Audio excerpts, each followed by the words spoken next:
Buenas noches. Comenzamos nuestra redacción hablando de la reforma de la Romareda. Analizaremos con nuestros invitados el compromiso del Gobierno central de pagar un tercio de las obras del campo si Zaragoza se convierte en subsede olímpica al ganar Madrid los Juegos. Hablaremos además del reglamento de las Cortes de Aragón, que hoy termina o ha terminado su fase de enmiendas. Y para hablar de estas cuestiones nos acompañan esta noche aquí en esta mesa de redacción Juanjo Vázquez, gerente de Zaragoza Cultural. Buenas noches. Buenas noches, María. Félix Moreno, presidente de la FAF. Buenas noches, Félix. Buenas noches. Y Juan Martín, portavoz de Junta en el Ayuntamiento. Juan, buenas noches. Muy buenas noches. Comenzamos hablando de la Romareda, de ese compromiso por parte del Gobierno central de pagar un tercio de las obras de reforma del campo si finalmente Madrid es sede olímpica, con lo que Zaragoza sería subsede olímpica. Estamos hablando que el Estado pagaría unos 8 millones, ya que el global, lo que se estima que pueden costar esas obras de reforma son 25 millones. Bueno, ¿cómo valoráis este compromiso, Juan, por parte del Gobierno central? ¿Creéis también que es demasiado pronto para hablar de qué hacer con la Romareda, o hay que hacerlo antes de septiembre, que sepamos si Madrid es sede olímpica o no? Nosotros somos partidarios de que los compromisos económicos de Madrid y de la candidatura olímpica de Madrid estén antes del mes de septiembre, por una sencilla razón, porque después, cuando se haya resuelto, y si se ha resuelto a favor de la candidatura olímpica de Madrid, será muy complicado atar unos compromisos económicos en condiciones favorables para la ciudad de Zaragoza con respecto a una candidatura olímpica de estas características. Y sí que creemos que hay que tomar decisiones con respecto a la Romareda, porque no está en condiciones en este momento para cualquier persona que asista habitualmente, que no es mi caso, pero que en algunas ocasiones suelo asistir, y me parece que nos reúnen unas condiciones de como mínimo presencia para los seguidores y para los aficionados, ¿no? Juanjo, ¿cómo ves este compromiso por parte del Gobierno central? Imprescindible, pero escaso. Digo imprescindible, sí, también coincido con Juan que si hay que hablar de subsedes, hay que hablar del conjunto de la financiación de la candidatura, y dentro de la candidatura estaría el Estadio del Zaragoza. El problema es que es escaso, es decir, con una tercera parte, yo no sé si en este momento la ciudad de Zaragoza tiene capacidad, a pesar de que sea necesaria abordar la reforma de la Romareda, tiene capacidad de financiar las dos terceras partes de reforma. En cualquier caso, antes de adoptar el compromiso municipal, está claro que tiene que salir la candidatura, tienen que salir los números de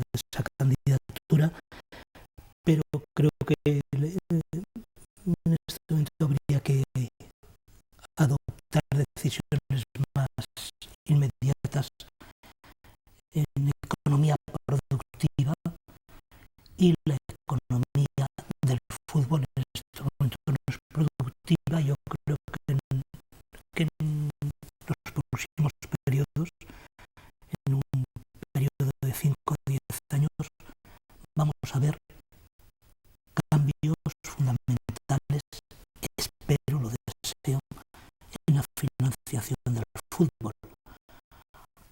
Afectaría también a terrenos de juego como el de la Romareda, a pesar de que coincido, creo que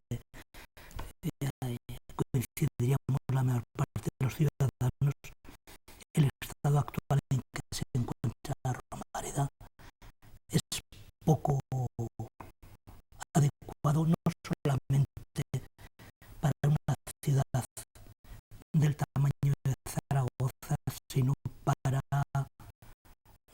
un espectáculo de los aforos y audiencias que congrega.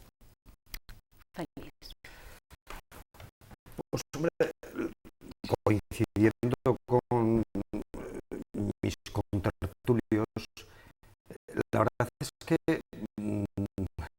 yo no sé si está muy clara en la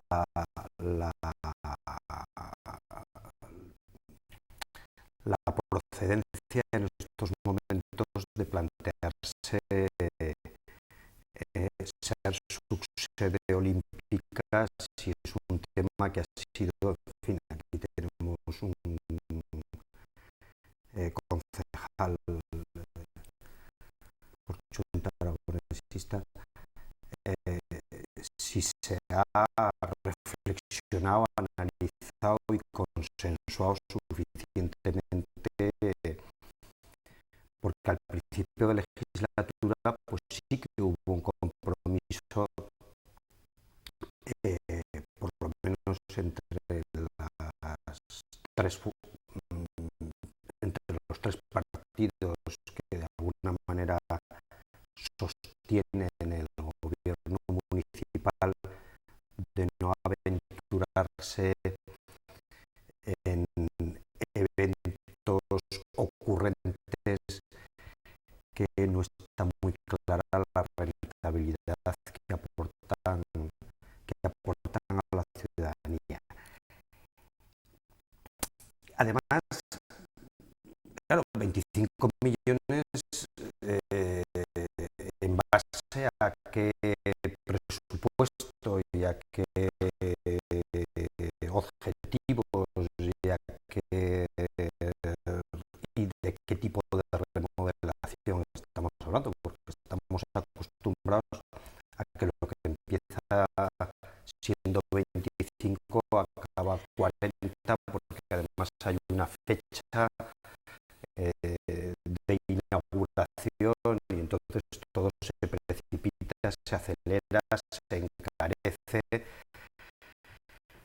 con lo cual, pues la verdad es que desde nuestro punto de vista el tema es complicado.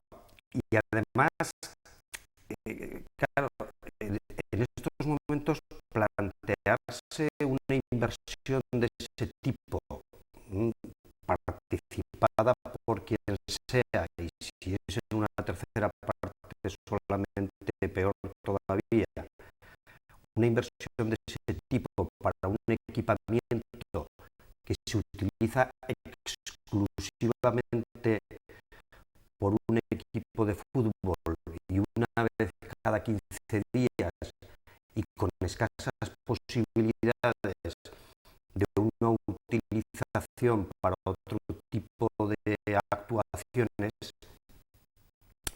pues todavía les surgen a uno más interrogantes.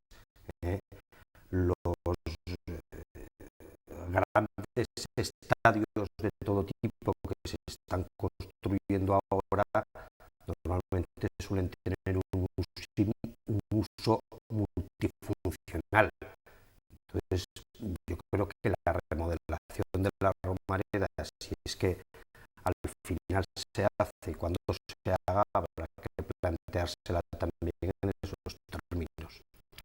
Porque comentaba Félix, creo intuir esa posibilidad de que hubiese más partes en esa financiación, quizá iniciativa privada, se podría sacar esos casi 17 millones también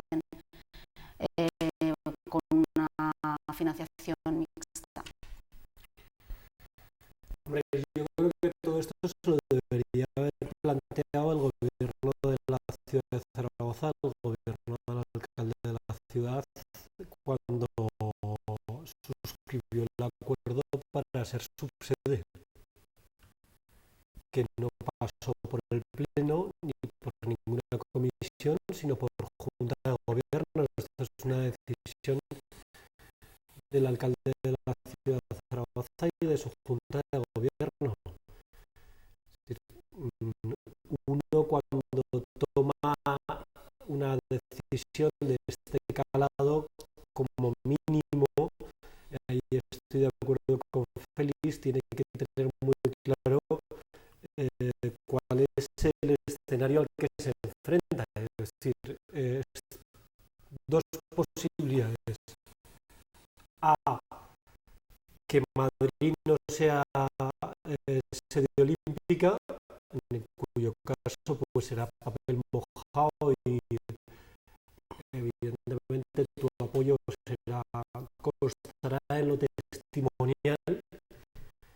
B, el escenario más tenebroso, lo digo en el sentido más positivo del término, en el que el ayuntamiento de la ciudad, Madrid, sea candidata y al final sea sede de la Olimpiada de ese año, y evidentemente el ayuntamiento de Zaragoza tiene unos compromisos, ¿no?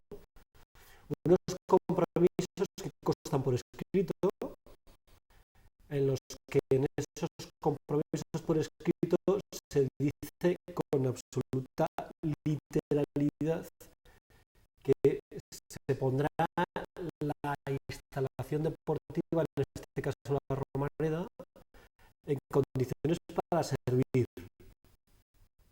como tal, y a cargo del ayuntamiento de Zaragoza. Nos hemos enterado por una pregunta que nosotros hemos hecho en el Congreso, que el gobierno de España se compromete a pagar un tercio de todo el coste de las instalaciones deportivas de toda la candidatura. A nosotros nos llama la atención, en primer lugar, que se tome la decisión sin haber debatido con el conjunto de las fuerzas políticas. En segundo lugar, que se firme un documento con la candidatura en la que el Ayuntamiento de Zaragoza se hace cargo de toda la remodelación. Y en tercer lugar, que el gobierno de España diga que él asume un tercio sin haber hablado nada con el Ayuntamiento de Zaragoza. Es decir, el conjunto es un disparate. Y como tal disparate hay que ponerlo encima de la mesa. Sin entrar a valorar si Madrid tiene o no tiene posibilidades. Nosotros, como aragonesistas, no vamos a entrar en este tipo de cuestiones. Lo único que decimos es que la candidatura, en el caso de que salga, que se la paguen los madrileños, que son los que han decidido presentarse, y no pagamos todos a escote, sino que se lo pague Madrid, que es quien se presenta, y que si va a utilizar la Romareda, estaremos encantados en que utilice la Romareda, pero que la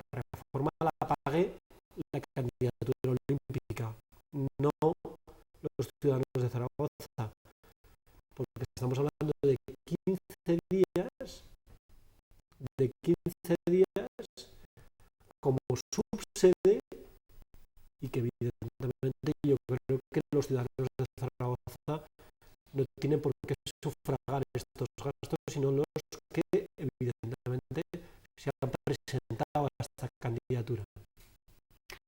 Pero sea Madrid sede olímpica o no sea, la Romareda algo hay que hacer con ella. En eso coincidís que Sí. tiene que acometerse alguna reforma, porque algunos expertos hablan de 5 años, 8 años máximo lo que puede aguantar. Sí, en eso creo que coincidimos todos, pero teniendo en cuenta como mínimo 3 aspectos. Uno, lo que decía antes es más complicado. ¿Cuál va a ser el futuro del fútbol como deporte, derechos televisivos? ¿Qué asistencia va a haber? Es decir, hay que plantearlo una tendencia de ese deporte que yo creo que la actual situación es un disparate. En segundo lugar, un plan de financiación, es decir, quién paga y para ir ligado a eso y para qué usos. Hay que tener en cuenta eso. O sea, no bastaba con hablar de que la Romareda necesita una reforma, porque así otras partes de la ciudad necesitan también reformas y adecuaciones al presente y al futuro. En el caso concreto de la Romareda hay que tener en cuenta que no puede ser que hablemos de la necesidad de que un estadio de fútbol que sí, que se dedica exclusivamente hora y media cada 15 días para un espectáculo que cada vez tiene más repercusión televisiva y menos repercusión de asistencia, es decir, ha de tener más usos ciudadanos y no exclusivamente comerciales, pero también, y desde luego un plan de financiación que haga posible esto. O sea, no basta con hablar que hace falta reformarla, debe ser un proyecto concreto. Pero fíjate, la situación todavía sería más absurda, porque con la situación de hecho de intervención de los ayuntamientos, y en concreto del Ayuntamiento de Zaragoza, por la deuda y el déficit que tiene, el ayuntamiento en estos momentos no podría plantearse en estos momentos. Evidentemente que estamos hablando de 2020 y yo no sé si mejorará la situación económica o la situación económico-financiera del ayuntamiento, pero con la situación actual, el ayuntamiento de Zaragoza no podría invertir un solo euro en remodelar la Romareda. Pero sí que es verdad, vamos a ver, sí que es verdad que tiene componentes paradójicos. En primer lugar, que puestos a ver las diferentes opciones, alguien externo, es decir, de Madrid, del Partido Popular, haya decidido que la mejor ubicación posible sea la Romareda. 1. 2. Que en el caso de que suceda, es decir, en el caso de que la candidatura olímpica sea Madrid, va a haber una remodelación del campo. Sí, porque porque no se podrá sacar de la candidatura en septiembre de este año, cuando haya una decisión. Si esa decisión es Madrid, no tendrá marcha atrás. No tendrá marcha atrás. Si hay una inversión de en torno a entre 20 y 25 millones de euros en el campo de fútbol, ese campo de fútbol será para cultivo. Y todo el mundo me entiende cuando lo que estoy diciendo. Lo que estoy diciendo en el actual contexto económico de espectadores de derechos televisivos, lo cual convendréis todos conmigo que tiene muchas paradojas asociadas a todo este tema, ¿no? A todo este asunto. Porque claro, a mí me gustaría saber cuál es la opinión del juez Alvar, este famoso juez que hizo una sentencia muy famosa sobre la Romareda, cuando se produzca todo este tipo de acontecimientos, si es que se producen.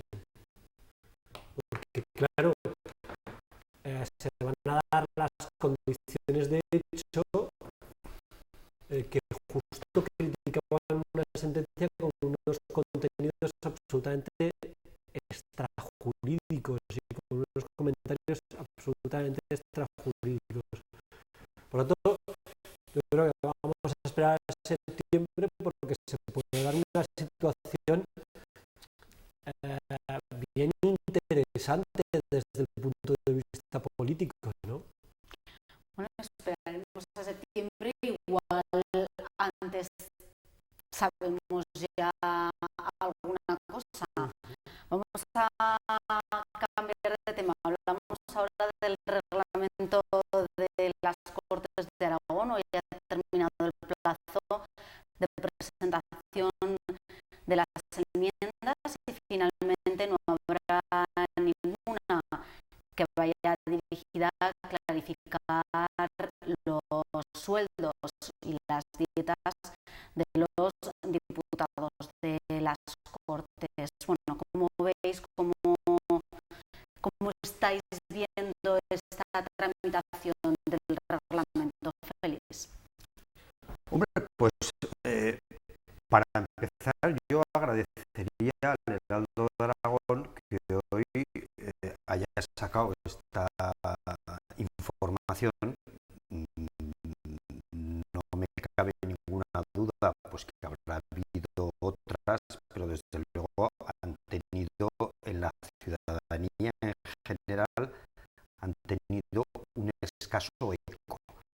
Entonces ya es sorprendente que una norma que, aunque pueda parecer a primera vista que tiene un efecto exclusivamente para los representantes políticos, los 67 que están allí y tal,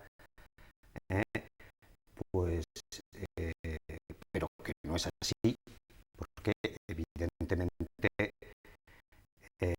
todos aspiramos a que lo que se debata en las Cortes de Aragón pues sea el reflejo de los anhelos de los ciudadanos aragoneses. Por tanto, a mí ya me sorprende que este proceso que acaba hoy de aportación de enmiendas no haya tenido ningún eco ni hayamos tenido los ciudadanos la más mínima oportunidad de participar ni en conocer su contenido y mucho menos en participar en su elaboración. Y hombre, yo creo creo que algo se puede imputar probablemente a la institución, que no ha debido tener mucha voluntad en acercar este tema a la ciudadanía. En segundo lugar, hombre, parece también sorprendente que, a tenor de lo que estamos conociendo, esté habiendo muchas dificultades por modificar radicalmente el reglamento, en el sentido de posibilitar una mayor participación de los ciudadanos en los debates, en las preguntas, etcétera, etcétera. Y termino ya. En el Ayuntamiento de Zaragoza, que los que estamos aquí probablemente será el que más conozcamos, tenemos un reglamento que, con sus defectos y virtudes, pues por ejemplo permite que cualquier asociación de la ciudad, de las 2.000 o 3.000 que están registradas en el registro de entidades ciudadanas, puedan intervenir en el pleno de la ciudad, ante los 31 concejales, puedan intervenir directamente antes de que los concejales voten, planteando cualquier cuestión. Bueno, eso parece inaudito en el reglamento de las Cortes.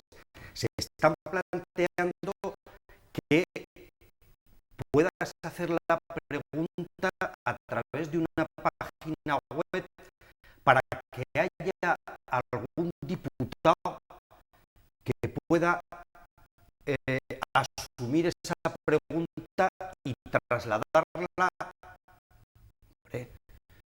Yo creo que en una región como esta, de 1.000.000 y poco más de ciudadanos, pues yo creo que merecería la pena plantear un esfuerzo de acercamiento de la institución a los ciudadanos, con posibilidades tan sencillas como estas. Página web, y creo que también la propuesta es a través del registro. Bueno, ¿cómo veis esta propuesta que comentaba Félix, de mayor participación? Yo creo que en política sigue habiendo un componente que es fundamental, que es que el mirarse a los ojos signifique algo. Es decir, un poco lo que decía Félix ahora del ayuntamiento. Yo he visto interpretaciones de un ciudadano o de un representante de una asociación que miraba a los concejales en el sentido de decir: ¿qué vas a votar? O sea, me estás escuchando, estás viendo cuáles son mis necesidades, ¿qué vas a votar? Pero votan después de haberme oído, ¿no? Pero mirándose a los ojos. Yo creo que eso en política sigue siendo un valor fundamental. Entonces, todo reglamento que intente hurtar ese contacto, entendámonos, visual, resumiendo mucho, entre los ciudadanos y sus representantes, será un reglamento que lo que hace es alejar las instituciones de los ciudadanos. No es que los ciudadanos nos estemos alejando de la política, es que la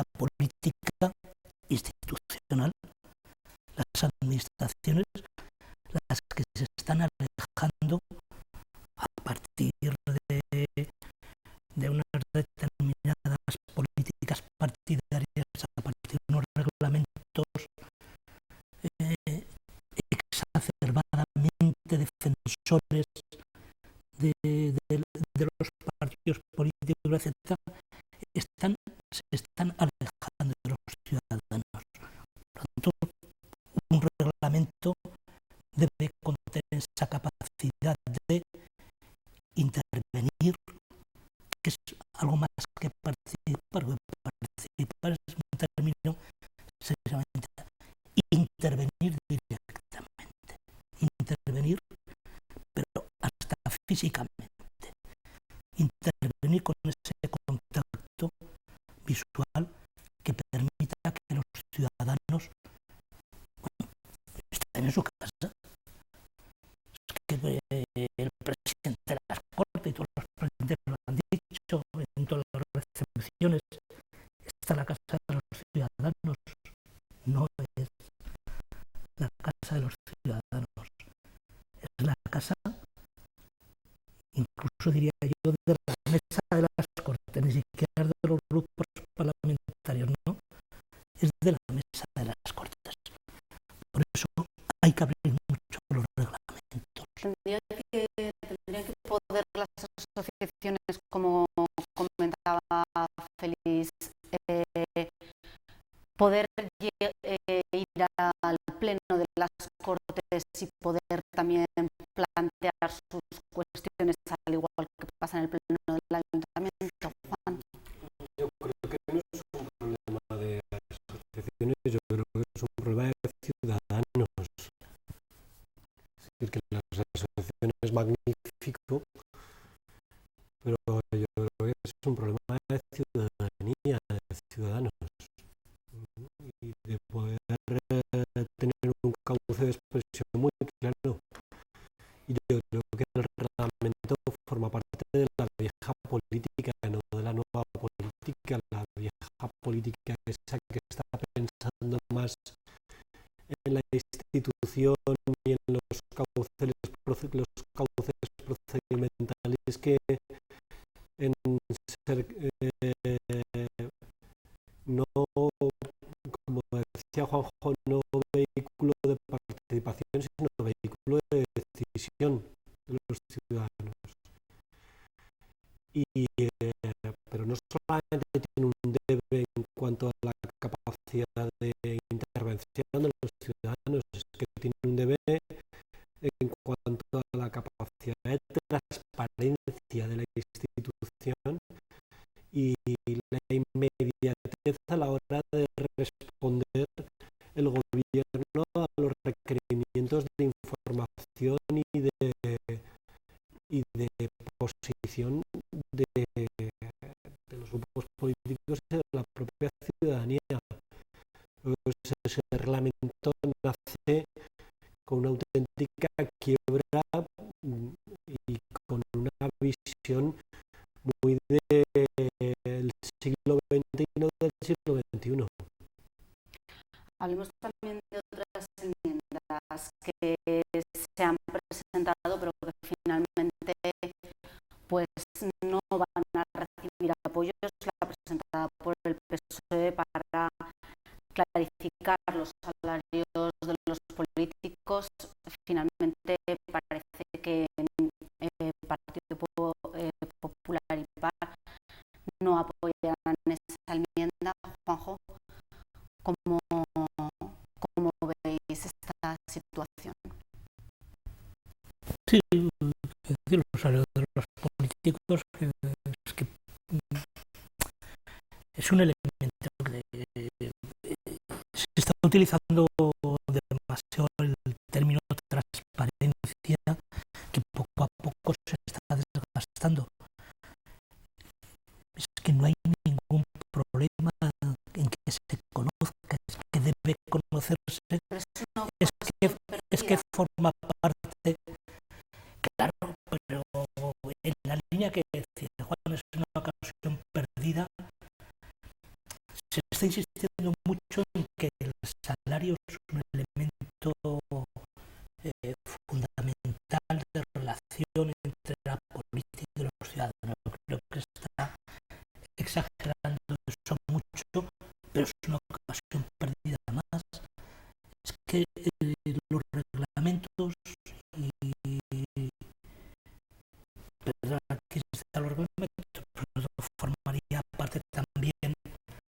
de esa forma reglamentista de entender las relaciones entre una institución y los ciudadanos. Es una ocasión perdida de entender que las Cortes de Aragón surgen de los ciudadanos, forman parte de los ciudadanos y son los ciudadanos los auténticos propietarios quienes toman decisiones a través de sus representantes, pero son los ciudadanos los que toman las decisiones. Sí que es una ocasión perdida, claro. Fíjate, para nosotros, para el mundo asociativo, que normalmente estamos pues en medio, ¿no?, del ciudadano de a pie, que se asocia o no se asocia, que tiene un contacto bien permanente o bien eventual con su asociación de vecinos, que en un momento determinado pues acude a la asociación porque tiene un problema concreto o que decide formar parte de esa asociación de forma permanente porque cree que es un instrumento de mejora de su barrio. Y por otro lado, pues los representantes políticos, que son pues normalmente el objeto al que nosotros trasladamos nuestras reivindicaciones. Para nosotros,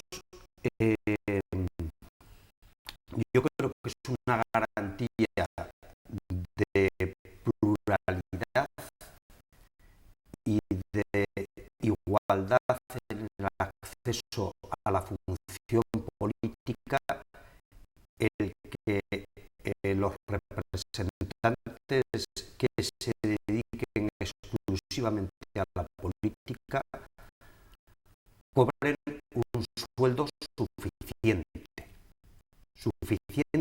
y que compense además, y a mí no me cabe ninguna duda, el enorme esfuerzo personal que la mayor parte de los representantes políticos realizan en el ejercicio de su función política, muy por encima de cualquier otra dedicación laboral que podamos conocer.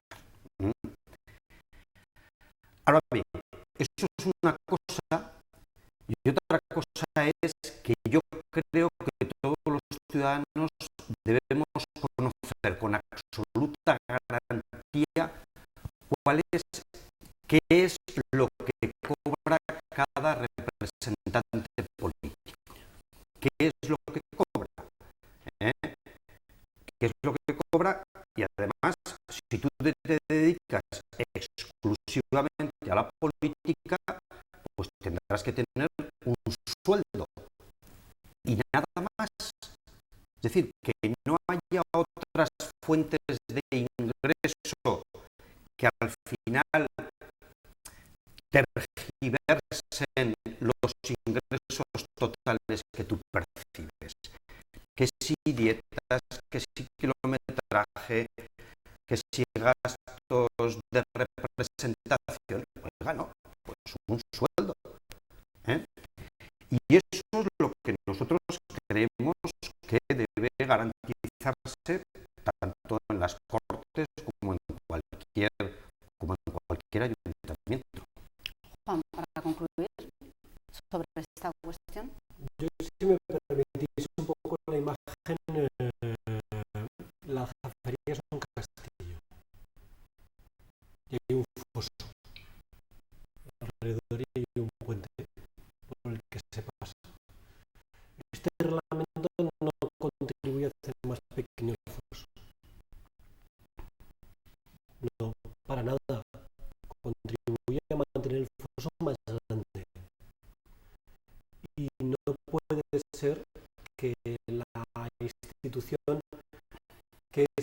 sede de la soberanía esté alejada de los ciudadanos. Y a mí me parece que, primero, los sueldos de los representantes públicos tienen que ser públicos, los tiene que conocer todo el mundo. Yo estoy de acuerdo en lo que acaba de decir Félix, que ni dietas ni gastos público. Todo lo que se cobra tiene que ser público. Y que el acceso a la información de las administraciones públicas tiene que ser prácticamente inmediato por los ciudadanos. Y, por tanto, un reglamento que no va en esa dirección, para mí es un reglamento de la vieja política. Y desde luego un reglamento que no está pensando en ponerlo todo a disposición de los ciudadanos porque suyo es, sino de poner trabas.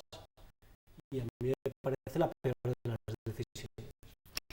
Bueno, nos queda muy poquito tiempo, pero a mí antes de acabar sí que me gustaría que valorásemos rápidamente lo que está pasando en Chipre. Al final se ha llegado a un acuerdo in extremis en el que, para su rescate, en el que finalmente no se gravará a los pequeños ahorradores, a los depositarios de menos de 100.000 euros, pero sí a los de más de 100.000.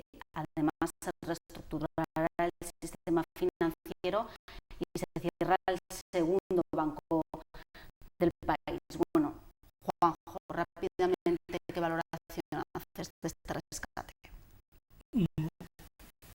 Que lo ha gestionado Europa, por entendernos la troika, como lo queremos llamar, catastróficamente. Ha demostrado su incapacidad para gestionar los asuntos comunes de los europeos.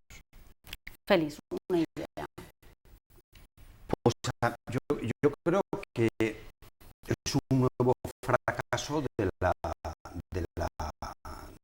la unión política a la que parece que desde hace años se pretende aspirar. Se empezó esta historia con una unión del carbón, del acero, no sé qué. Se llegó a una comunidad económica europea y hace años que parece ser que se aspira a una unión política en la que se avance pues, en todos los aspectos. Y yo creo que de nuevo ha sido un fracaso porque además yo creo que se están imponiendo las tesis interesadas y nacionalistas pues, de Alemania fundamentalmente, y se está parcheando con los distintas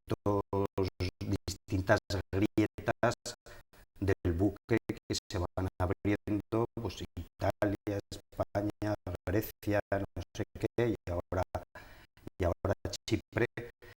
Yo creo que realmente, si no queremos que los ciudadanos sigan perdiendo la esperanza en que Europa es un proyecto de futuro y que beneficia a los pueblos en general, en Europa tiene que haber un replanteamiento tanto de la política monetaria como de la política económica, y desde nuestro punto de vista tiene que haber una democratización efectiva de las instituciones europeas.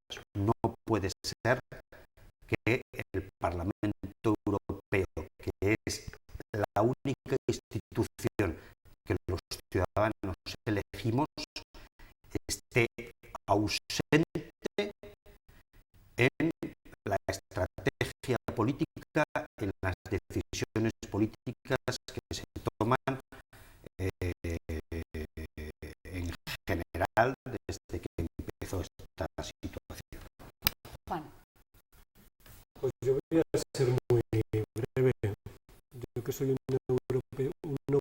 europeísta convencido, a mí me da vergüenza esta situación, pero mucha vergüenza. Nada positivo para cerrar el programa, alguna Lo único positivo que tiene la situación, como casi todo lo que se está tomando de decisiones en los últimos meses, es que en extremis se toman decisiones, pero claro, es que la desoladora imagen que ha proporcionado la Comisión Europea y todos los gobiernos de la Unión en estas últimas, iba a decir últimas semanas, pero en los últimos meses, es de terror, porque al final yo creo que ni siquiera se están protegiendo los intereses nacionales, ni siquiera se está protegiendo eso, se están protegiendo los intereses particulares de bancos, de corporaciones y de empresas, no nacionales. Que es lo único positivo que se está demostrando descaradamente, esta imposición exclusivamente de la banca alemana, al cual el resto de los gobiernos europeos le hacen forman séquito. Ya es sorprendente que Europa haya permitido que tengamos un país como Chipre. Bueno, seguiremos con este tema, seguiremos valorando las consecuencias de este rescate. Muchas gracias a los tres por habernos acompañado. Nosotros nos vamos, pero mañana a la misma hora estaremos aquí con todos